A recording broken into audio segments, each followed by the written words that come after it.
Welcome to the hunt.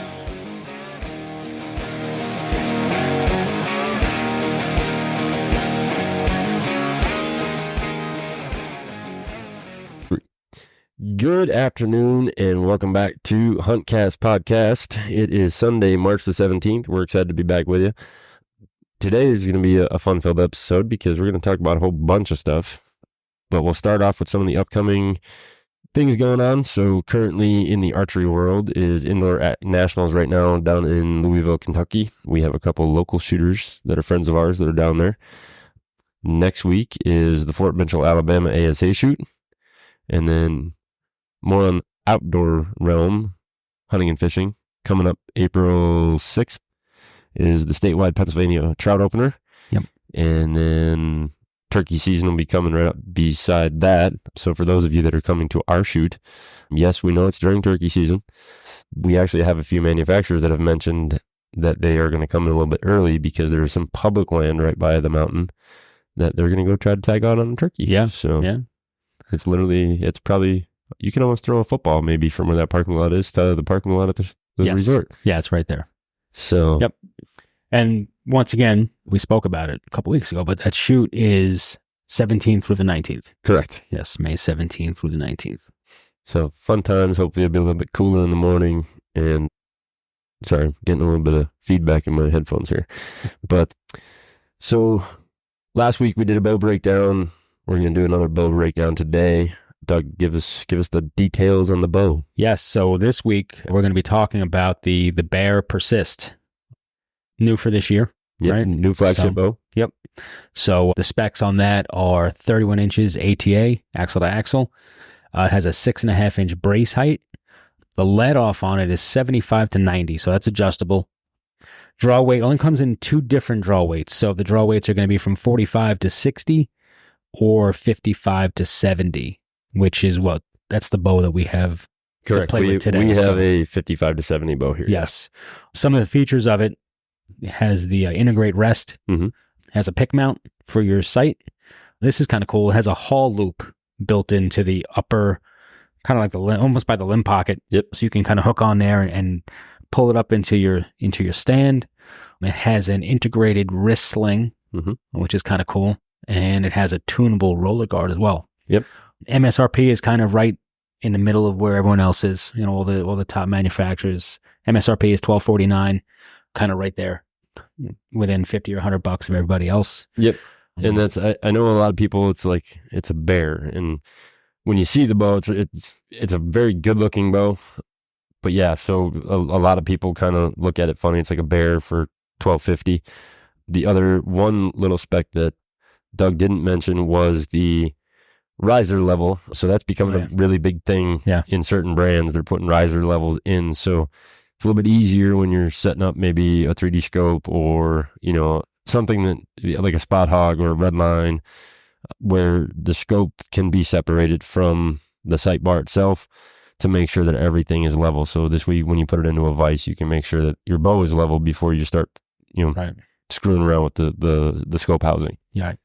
But yeah, so we're going to get, if you saw or listened to last week's episode when we did the RVX, shortly when we're done here recording the podcast episode, we'll be heading over to the cameras and we'll film the breakdown on that bow on our YouTube channel, right? Which is also a HuntCast podcast. So check that out. And we decided after we did the evolution of camo, basically, everybody has been listening to that episode. So thank you. So we decided we were going to do kind of a walkthrough of the compound bow. Right. The evolution. The evolution of it, basically. Where it started. Yep. Where we are today. And it's amazing when you go back and do this research because there weren't that many there weren't that many players to start with. Right. To where we are now with all these people that make bows. But so. Yeah, it's really interesting because, and we didn't know like all this stuff off the top of our head. We had to do this research. Right. We're not that crazy. We're not nerdy. Yes. So as we were doing this research, it was really, how many times did we just stop and say, wow, look at each other like, wow, that's kind of crazy. So it's really, really an interesting story, how it all started and how we got to the point we're at now. So really So cool. What blows my mind is when it started. Yeah. Because obviously there's so many bows out right now. I mean, there have been over the last, 40 years, 3 years that I've been living. I mean, Doug's older than I am, so he gets it. Yeah. But so give us the gentleman's name that started this. And some of you may have heard this name before because there's a current company with this name. Right. But it has nothing to do with this person, I don't think. So it's H.W. Allen, Hollis Wilbur Allen. And he invented the compound bow in 1969. Yep. December 30th of 1969 is when he registered his first patent. Yep. And that's when the patent was approved. Right. I believe he filed it the year before. But the funny part, it wasn't called a compound bow then. Right. The patent that he applied for and was approved for was for the force multiplying attachments for a bow. Right. So basically he was trying to take a recurve and make it shoot faster, make it stronger, and basically that's kind of what started this chain reaction of where we are now. Right. Yeah, and back then I never even heard of an Allen bow. Nope. Never. I mean, I've heard of Allen attachments, back in the 70s and the 80s. It was Allen, there were Allen broadheads, there were Allen, tools and stuff. There were, rests. I believe they made some like those little flipper rests and stuff like that. But I never even knew that the Allen company had bows at one point. So. Right. And that's where I was getting at. If you've heard the name before, there is an Allen company now that makes accessories and broadheads and targets and things of that nature, usually on the less expensive side of things. Right. But yeah, so that was the patent that was filed was patent number 3,486,495. There'll be a test later. Yes. So write that number down. So it basically, in the research, we found out that he has a bow that is in the Archery Hall of Fame in Missouri that, according to what we have read, was the ugliest piece of equipment you could possibly find. Yeah. And he basically used that to get his patent. Right.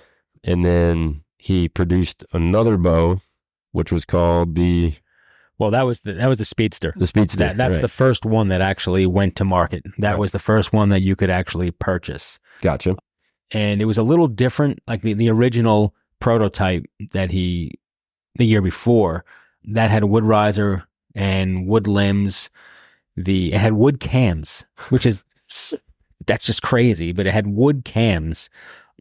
I believe that the riser and the limbs were laminated. So it would, lamination is just different layers, right? So it's a layer of wood, a layer of fiberglass, a layer of wood, layer of fiberglass. That's what lamination is, and that's what his original riser and limbs were. And the whole reason for this was he was looking for lower holding weight. Right. He had the bow hunter in mind, and he wanted to lower the holding weight so that you can draw on an animal and stay drawn for whatever it takes, 10, 20, 30 seconds, whatever it may be. But that was his whole reason for this, was really the bow hunter. He was looking out for the bow hunter. Right. And then, so in 1970, the Speedster came out. And wait till you hear the specs on this bad boy. Yes, yeah. So it was 50 pounds draw weight and 50 pound max weight. It was a 48 inches axle to axle. But here's the crazy part. As large as that is, 48 is crazy. Yep. It was only 3 pounds. Yep. 3 pounds, which is really crazy. And that one had all fiberglass limbs with a hard maple handle. And all weather stability. Right.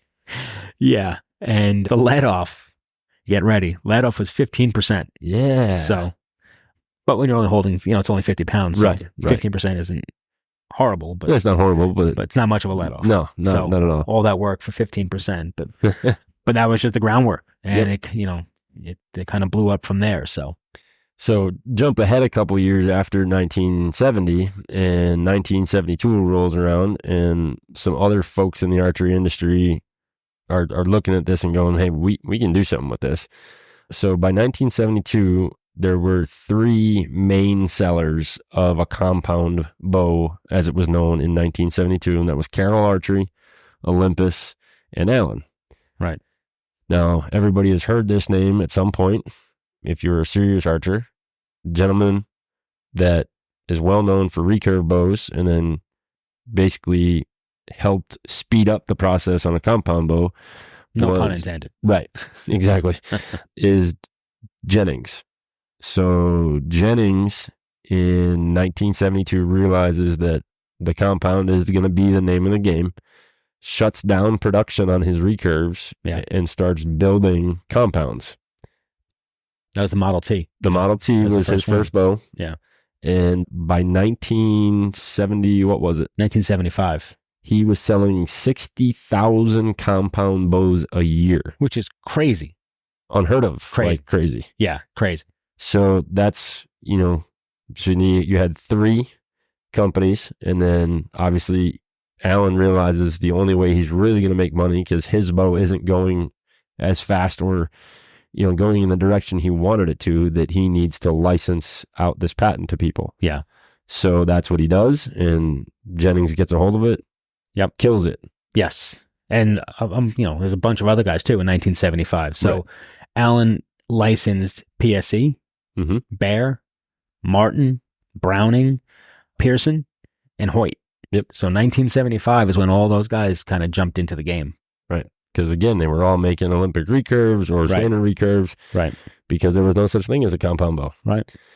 So then by 1977, there's 100 different bow models available to the consumer. I don't know if there's 100 models available today, I don't think there is. to be honest with you. No, I don't think there is. Because obviously every manufacturer only makes 4 or 5 models. Right. And there's definitely not, 20 well-off manufacturers that are selling that many bows or are offering bows. You could throw some target bows in there too, but even still, even if every manufacturer had 10, you wouldn't hit 100 models. No. So. And the big thing you have to remember, the whole reason this all came about was not for target archery. This was for the hunter. Right. To build a shorter bow, faster bow, give you a little bit more something so that, you can easily take your game with a bow. Yeah. So 1977 is kind of like the kickoff year. You get all these people licensing the patent from Alan. Again, 100 bows from this many different companies. Right. 6 or 7 different manufacturers. And I'm sure there were, a few more that they didn't list in this research. These are the big players. Yeah, the big guys. So obviously, and PSE. they're still today. Right. So Browning is the only one that doesn't make a bow anymore. Yep. Pearson, I don't know if they're still 100% around. They may have changed ownership a couple times, and they're probably still there, but more on the recurve side than on the compound side. Yep. But obviously PSE, huge. Yeah. Bear, we just talked about their brand new 2024 flagship bow. Yep. Martin, who has had some changes, because Doug and I talked with them at ATA 2 years ago. Yeah. And obviously Hoyt. Yeah. And I'm just going to throw this out there just because it's me, but you don't hear the word McPherson mixed into these names yet. Right. So I'm happy about that. I'm just kidding for all you Matthews fans out there. Yeah. So we speed up 20 years. Well, actually, wait a second. Nope, sorry. But I missed one. Before that, speaking of Matthews, the first solo cam came out in 1975. Right. So for all the fanboys, they did not create the one cam solo cam bow. Right. So I'm glad you brought that up. Right after I did that. That was great. So you jump from the 1975 up to 1995. Yep. And now is when all of these manufacturers are trying to get more traction on the bow and trying to get it into the target world. Yeah. Because remember, the very first bows, the reason they were so long was because you were still shooting with your fingers. Yes. You get into the 80s, you're like in between. You're either shooting with fingers or, holy crap, they have this thing called a mechanical release and it helps me shoot my bow. Yeah. So that was like a big no-no in the target world. Everything in the target world was a recurve, Olympic recurve, trad, longbow, whatever. It was to be shot with your fingers, and that was it. Yeah. So in 1995, compound bows are allowed into what at the time was called the FITA World Championship. A lot of people complained because they thought the target should have been longer distances for compound shooters against recurve shooters, right, and what have you. But now, perfect example again, we just talked about indoor nationals is going on currently in Kentucky, and that's an NFAA event. So obviously all of these associations are now starting to accept the fact that most of their shooters are going to be compound shooters at some point or another. Yeah. So there was some resentment, you know, to the, you know, the guys shooting traditional. Absolutely. And just like today, you know, we have the same deal with guys that shoot, you know, vertical bows and, you know, the crossbow guys. Yep. Right. There's always, it's kind of silly, but there's always that back and forth. So same kind of deal, but you know, with innovation, that's what happens. Absolutely. So I'm going to jump back here because I did miss a note. So for those of you that maybe don't understand how a patent works, whoever the original patent holder is, that patent is good and will not expire until 10 years after the death of the person that actually was approved for the patent. Or 100 years. Or 100 years, right. So in 1979, H.W. dies in a car accident. Yeah. So his patent then expires in 1989. Right. So what do you think is going to happen in 1989 when you have all of these guys trying to get into the top spot and I'm the guy with the patent? Yeah. So that happened, you know, that's a real quick turnaround time for that patent to expire. He got it in 1970 and it expires 19 years later. Right. And he had just licensed it to all of these manufacturers who are obviously making little changes and doing this different to the riser or to the limb or whatever. But now you have all of these guys with good engineers that, hey, there's a patent that no longer exists. Right. We can do whatever we want. Yes. So we'll jump to the next big name, I guess you would call it in the patent world, of archery. Now, I had the pleasure briefly working with him when I was repping, but his name is Rex Darlington. And if you've never heard the name Rex Darlington, shame on you, because this gentleman holds about 60 patents in the archery industry. Yeah. So a lot of the stuff that you see today, whether whoever the manufacturer is, there are a lot of things that are licensed from his patents. Right. And Rex was the original founder of Darton Archery. Right. So Darton never made a bow, started off in the 1950s making leather accessories for recurve shooters. Yeah. So he saw the need of what was going on, licensed the first patent. Patent goes away or it expires. And literally, if you type in Rex Darlington into Google, there'll be a website that pops up called Justia Patents. And you will see all of the patents that he has. And they start back in 1975. From 1975 until 2017. Was the last one that he filed. Was in 2017. 60 of them. Yep. Which is crazy. Yeah. So, you know, Darton, I left shortly after the Black Eagle Conquest merger with Darton, where Randy Kitts purchased Darton. Rex wanted to retire, but is still doing some of the engineering for Darton. So yeah, Rex is pretty kind of special guy. Absolutely. He not only just because he holds 60 patents, but I was able to actually be in his office. Yeah. Now you would think, as the owner of a gigantic archery company, you know, he'd walk in and be huge, you know, executive type office. If his office was bigger than a broom closet, that was pushing it. There was a desk, a computer, a phone, and a tray of cookies. And I'm the jokester type. I like to, you know, pick fun and do goofy things to make people laugh. And I asked the person that was giving me the tour, do you think Rex wouldn't realize if I took one of those cookies? And he said, you might not have a hand if you touch those cookies. He literally put the cookies in order in the tray. And if they were not in the order, it would bother him. Wow. And obviously, when you're an engineer type and you hold 60 patents, I get that. Yeah, you're different. You're different. You're a smart different, for sure. You're a different breed. Yeah. But so, the first one that he filed for in December 1976 was an adjustable grip for the compound bow, which allows adjustment of draw length without change of the bow structure or string length. So you weren't changing a mod. You weren't twisting cables or anything like that. You were literally changing your grip. Right. So crazy that in 1976 he figured that out. Yeah. And actually, I'm sorry, that was not the first one. That was the third one. The first one was right after he applied for also a force multiplying type of archery bow. And then his most current one in 2017 was an archery bow compromises first and second limb levers pivotably coupled to first and second limbs about first and second lever pivot axes. Now, I don't know what that means. Yeah, no clue. But it had something to do with something, I'm sure. Yes. So now if you go back to the Spectra E and the Vegas bow, I believe it was, they had a almost like pulley system in the cable. And it was, I'm kind of getting what he's talking about because that bow came out in 2018. Okay.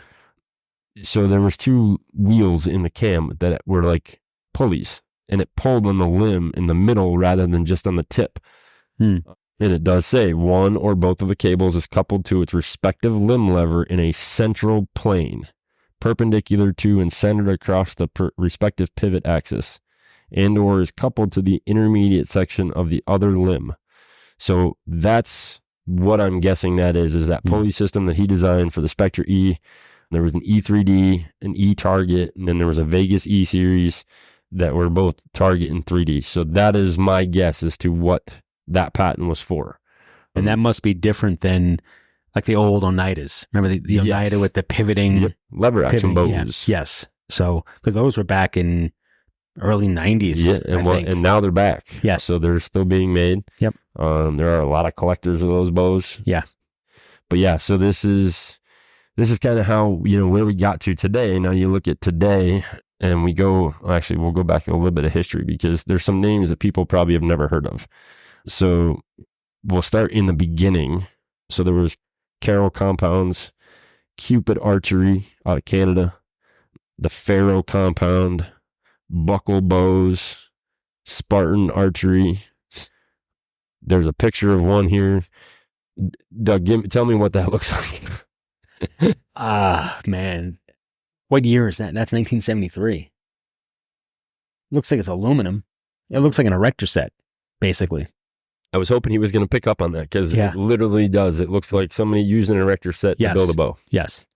And for all you kids that don't know what an erector set is, yeah, that's just, it was a box of metal parts, basically, and you kind of screwed the parts together and you made buildings and you made, whatever. Cars and all kinds of stuff. Yes. So everything kind of screwed and bolted together. Right.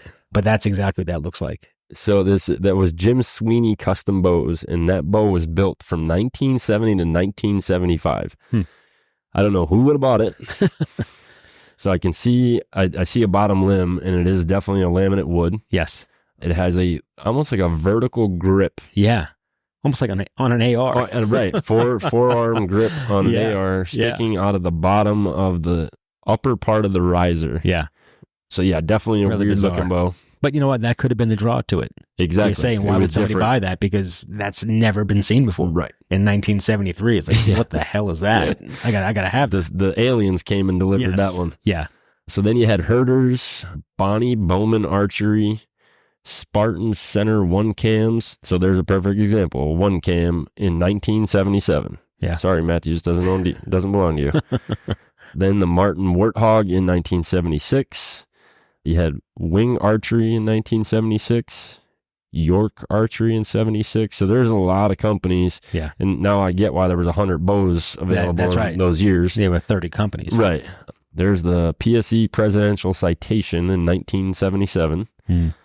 The Bear Alaskan, which was the aluminum riser bow with wood limbs and micro click adjustments. Can't forget that part. Yeah, high tech.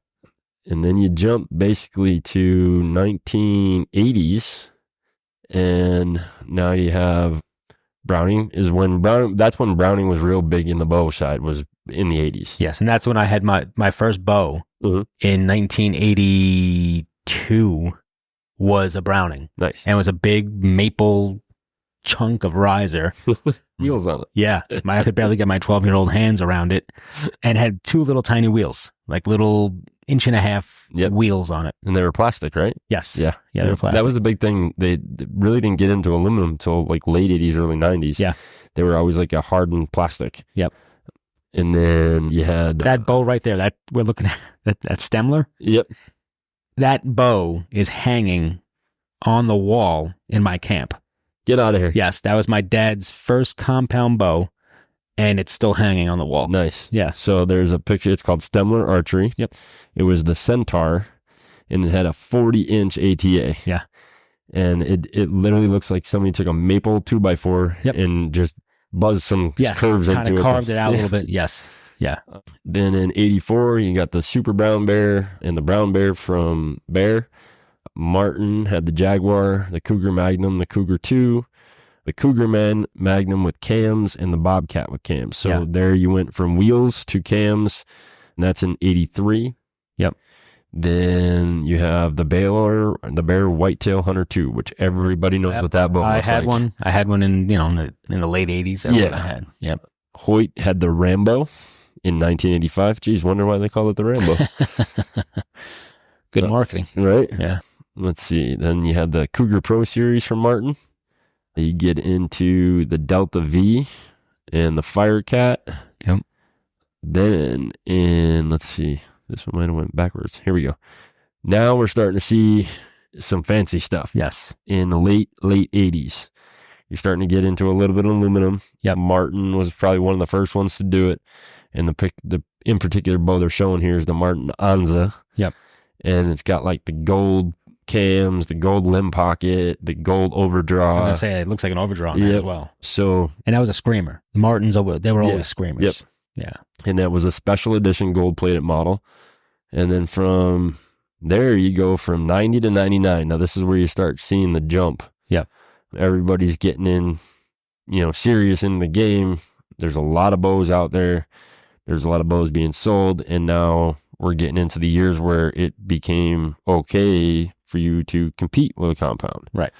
So, for instance, we actually have not this late of a bow, but this name stuck around in the Hoyt world for a while. And in 1992, Hoyt came out with the Pro Force and the Pro Force Carbon Plus. Mm-hmm. And we actually have, it's probably an 8 or 9-year-old Hoyt. It's a left-handed shoot-through Pro Force in the shop right now from a customer that's trying to sell it. So just to give you an idea of, that's 1992. We're currently in 2024, and the bow that we have is probably 8 or 9 years old. So you're talking a 20-year name swing, and they're still using it. Yeah. Astro Archery. I can't say I've ever heard of them. Let's see. We have the York shoot-through overdraw bow. Now, so I didn't think shoot-through was a thing until early 2000s, but apparently I was wrong. Right. And that baby had 65% let off, so you were getting somewhere. Yeah, absolutely. And we got to be getting close to the time where the split limbs came in. Yes. Because I remember my first split limb bow was a Hoyt. Okay. I don't remember the exact model, but it was in 1994-ish, okay. I'm guessing. And the only reason I can remember that is because I had a 94 Dodge pickup, and I had a Hoyt sticker in the back window. So that's the only way I can remember when I had my Hoyt back then. So, so that's pretty much like when the split limbs started to come into the game. Gotcha. And so here it looks like in this time frame too is when the Martin prototyped out the Scepter with vibration dampening. Space age technology right there. Throw a piece of rubber into your limb, it'll stop it from vibrating. Yeah. So some of these guys were obviously, trying to get to where we're at today, way back then. So Alpine Archery, I'm sure everybody has heard of Alpine before. They were around for a while. Yeah. I believe they became High Country. Maybe. After a certain point. I'm not sure. I could be wrong, but I thought so. I think I see an Oneida. Nope, that's a PSE. 1994, PSE had what looked to be a lever action bow with a second pulley or second cam in the middle of it. Were they the first, or Oneida was the first? Oneida was the first, Yeah. I'm pretty sure, but Yeah. maybe that might be a shadow in that picture from this first bow. Yeah. So we're looking at bows online here as Yeah. we're talking about this. Yeah. There's the Eagle in 93. Oh, there it is. Yeah. So 93, the Yeah. lever action bow. If you've never had a chance, if you know somebody with a good shape, older Oneida Eagle that can be shot, shoot that bow. It is probably one of the coolest things to watch those limbs fold up. Yeah. And shoot. And they weren't super fast, but for the time they were fast. Yes. Then we go into Anza again. There's the Pro Vantage from Hoyt. And the American Archery, the Challenger 3D, the Eliminator 3D, and the Dream. And there's High Country right there. Yep. High Country in 1991. So I could be wrong. Maybe they weren't. So then, now obviously we're getting into some stuff that we should be all familiar with. Yeah. Who the heck was Richwood? Don't know. Never heard of him. So in 2006, there was a bow company called Richwood. But in 2006, it was the CP Oneida Extreme Eagle, and they had like 8 different versions of that eagle. Yeah. There was the War Eagle, the Fighting Eagle, the Screaming Eagle. Right. So yeah, that was. I never had one of those. I never owned one. Never owned one. I've seen a few, and there's the first split limb I see. Yep. So it looks like it might have been a little before this, but according to this site that we're using. Yeah, that's O2. You know what? That's probably correct. I mean, obviously that's correct, but I may have just been driving a 1994 Dodge pickup. It wasn't 94. It must have been my 04. Okay. Which would make more sense. Yes. Yeah. So yeah, it was actually 2004, not 1994. So we have in 02, Hoyt, the Havatech, and the PSE Nitro were the two, big screaming bows that year, but the Hoyt did have split limbs. Yep. And the Nitro did not. The Havatech is actually it. Now that I see it in writing, that's the bow I had, the Havatech. And then you have in 06, Pearson had split limbs. Now I had a Pearson too, but it wasn't a split limb. Okay. I shot a Pearson spoiler. Yep. And that was a screamer too. Yeah. For its time. Well, and it's funny because as we're looking at some of these bows, so when we first opened the shop, there was another shop that was local to the area that unfortunately the original owner had passed, and we ended up buying out whatever was in the store as far as inventory and tools and things of that nature because the family needed the building. And when I tell you that I had brand new 25-year-old bows, no joke, they still had tags on them. They still had boxes for them. Yeah. There was Pearsons, there was PSEs, Golden Eagles, Oneidas, a whole bunch of different stuff. And actually, so 02 must have been the year for the split limb because now here is the Alpine SS, the Golden Eagle Splitfire, the High Country Super Slim, and those all had split limbs. So that 01, 02 area is when the limbs started to get cut down and cut in half. And I'll save my joke that I wanted to tell there till the end. So in 06, you had Kodiak Outdoors. 02, the Darton Rampage, the Parker Ultralight, and the Spoiler Light from Pearson. And now this is funny because the bow that we're looking at currently on the screen is a company that we just brought into the shop. Some of you may have heard of them, some of you may have not, and they're based out of Canada. And they literally have used the name since 2006. Yeah. So there is an APA Black Mamba, and we literally just got in a 2024 Black Mamba 29. Yeah. And aside from the grip area, the lower grip area, riser, almost looks, and the cams are obviously different, but looks almost identical. Yes. Not much change. Nope. Yep. And what we're going to do probably next week, we'll do a bow breakdown on that. Yeah. Because it's a different bow, that's for sure. Yes, it is a different bow. And they are still solid limb. They don't split their limbs on their bow. Right. The other bow on the far right there, that Bowtech Tribute. Right there, if you look at the rack. Oop, I see it. On the left. I see it. That's my Bowtech. That's a 2006 Bowtech Tribute. There you go. Probably my, I'm not going to say favorite. It was always my favorite bow, but that bow has got more kills than every other bow I've ever owned combined. Nice. That That bow is just fantastic. That's why I still have it. After all these years, it's almost 20 years, I still have it. I just can't let go of it. All I can see really from here, I know that I can see a kind of a sight housing on it. Yep. But there's a gigantic, what looks like what were those balls the kids used to play with? The cush balls or whatever they were? That's what it looks like coming off of your cable guard. Yes. Yeah. That's exactly it. Yeah. You can see it there. It is in the picture. Look at that. Yep. So big old like octopus thing. Yep. And in the Bowtech circle, that is one of the most revered. Old guys like me that shot back then, the Bowtech tribute was kind of the gold standard. Gotcha. Even to this day, people say, that was the best bow that Bowtech ever produced. So yeah, because they're definitely not saying that about some of their new ones. No, but yeah, so it's still hanging on the rack, and I just can't let go of it. So yeah, I mean, I'm seeing like a lot of now. Not that I'm not old, I'm just not as old as Doug. So like some of the names that are popping up now. So you're seeing a lot more PSE Mojo 2006. And that's a solo cam there. Yep. It's funny, I haven't seen a Matthews bow yet. Nope. Yet 2006 Diamond Rapture. So Diamond is now owned by Bowtech. Right. Way back then, I was actually working for Gander Mountain at the time, and we got to go out to the Diamond factory in Oregon, and I built my own Diamond with the engineers. That was pretty cool. I didn't realize they were in Oregon. Yeah, the Diamond was. That's where Bowtech is. Yeah, so that's how I think Pure Archery Group came about. Was they were right there, and Diamond was obviously. Well, Diamond is the kids version or the step-in version. Yes. Now. Yeah. But that was, back then they were their own thing. They were trying to do what they're trying to do. Just wasn't working for them. I guess Bowtech must have just bought them or absorbed them or whatever. Mm-hmm. Yep. Then here comes some of the speed bows. 2006 PSE Mach X. The 2006 Hoyt Tricon XL. I remember that one. Yep. I didn't own that one, but a lot of my buddies did. We just had one not too long ago come into the shop for a string set. Oh yeah. Yeah. Wow. There's a Buckmaster. Oh yeah. Yeah. Let's see here. Whose is this? Archery Research.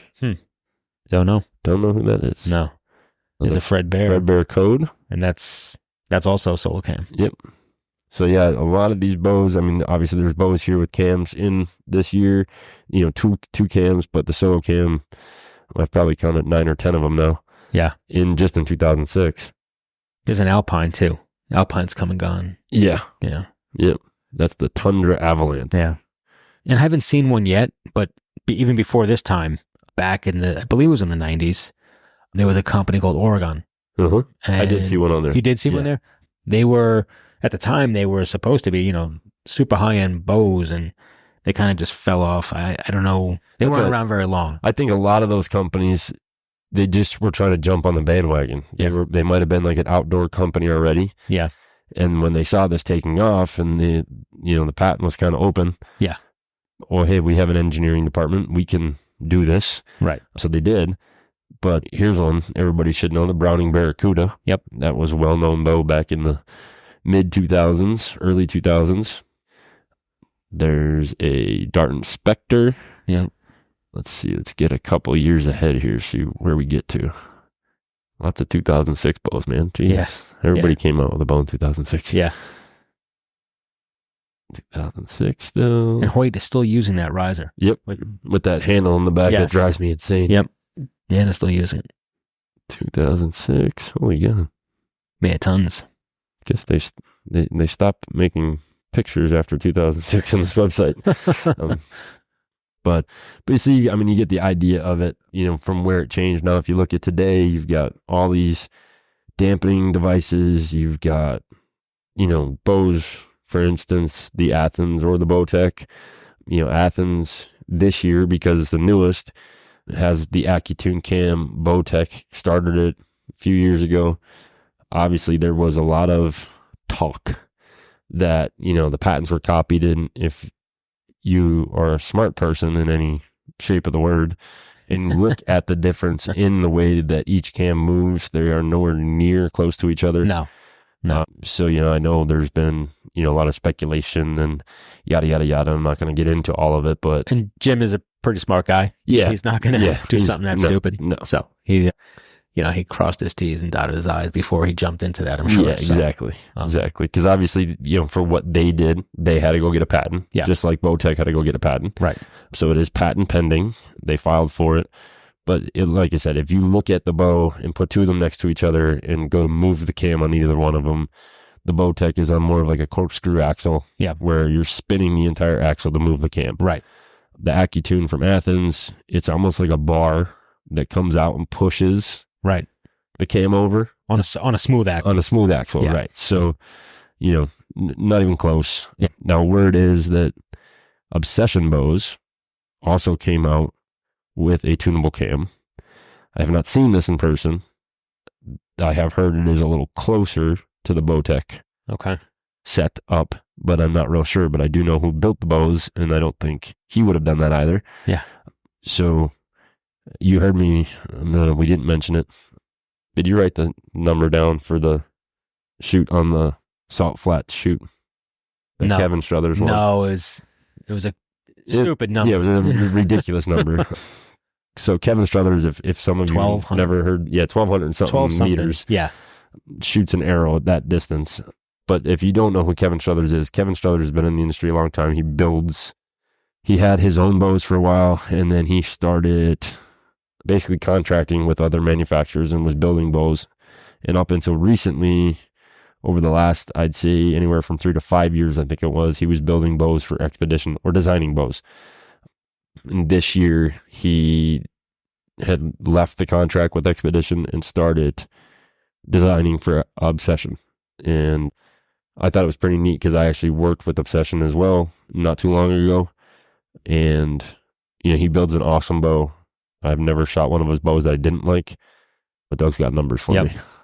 The magic of Google. So the world record. So Kevin still holds the world record for both flight distance and speed. Oh, Jesus. So the flight distance was 1,320 yards.